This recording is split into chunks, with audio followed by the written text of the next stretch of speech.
deliberated on the issues of GENZs protest, and so far what is happening within the country. You've heard what the President said yesterday, and we share these sentiments as the County Assembly of Isiolo. Today, I address you at a pivotal moment in our nation's history. Our President has recently delivered a profound speech urging an end to the protest led by our youth, particularly Generation Z. This call resonates deeply with us, reminding us of our collective responsibility to foster a peaceful and progressive society. The recent wave of protest has brought to light the genuine grievances and aspirations of our young people. Generation Z has expressed concerns that cannot and should not be ignored: unemployment, the quality of education, social inequality, and the desire for a more inclusive political process. These protests are a manifestations of their frustrations, but also a testament to their passion for a better Kenya. Our President has called for an end to the protests and the commencement of meaningful dialogue. As the Speaker of the County Assembly, I wholeheartedly support this call. It is time for us to shift from confrontation to collaboration approach. It is time to transform the energy of the streets into the power of constructive discourse and action. To the youth of our county and our nation, I say this: your voices have been heard. Your demands for change are valid and crucial.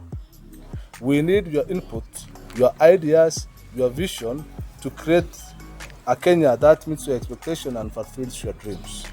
But to achieve this, we must come together in dialogue. We must build bridges of understanding and cooperation. Peaceful demonstrations are a fundamental right in our democracy, a powerful means for citizens to express their views and demand change. However, it is crucial to remember that this right comes with responsibilities.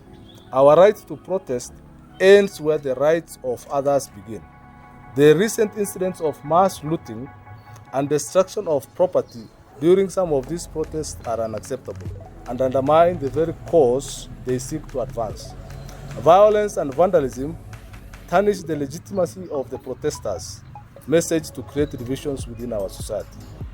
I urge all members of this assembly to commit to a process of active listening and responsive action. Our youth are not just the leaders of tomorrow. They are the leaders of today. We must engage with them honestly, provide platforms for their participation, and ensure that their contributions are not only welcomed, but acted upon.